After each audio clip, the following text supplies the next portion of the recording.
حبيت اركب غاز في العربيه وسامع ان الناس بتقول عليه وحش وناس تانية بتقول عليه حلو.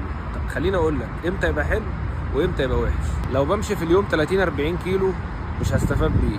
لو انا بستخدم الشنطه في العربيه مش هستفاد بيه. لو بحمل عندي العربيه وعاملها نص نقل مش هستفاد بيه. لو عندي مشكله في العربيه في الموتور او في ضفيره الكهرباء مش هستفاد بيه. ولو انت من عشاق الجري ما اعتقدش برضو اللي انت هتستفاد بيه. اما لو انت بتمشي في اليوم من 200 كيلو في اكتر ومش فارق معاك اي حاجه من اللي انا قلتها دي فاكيد هتستفاد بيه.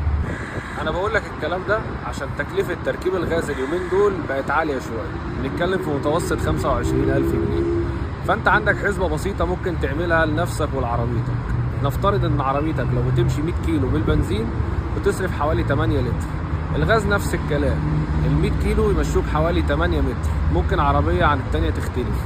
فانت تقدر تحسب حسبتك وتعرف استهلاكك الشهري او السنوي كام، وهنا هتعرف انت وفرت ولا لا. انا حسين يوسف وجربت حاجه في عربيتي.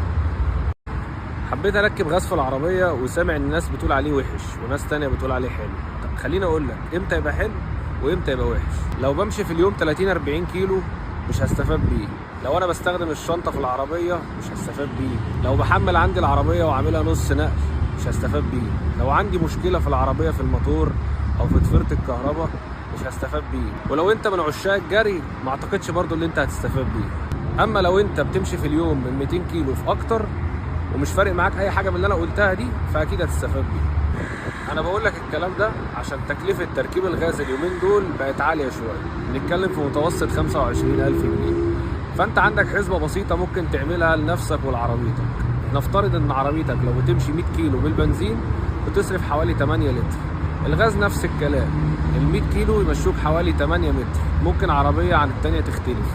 فانت تقدر تحسب حسبتك وتعرف استهلاكك الشهري او السنوي كام، وهنا هتعرف انت وفرت ولا لا. انا حسين يوسف وجربت حاجه في عربيتي.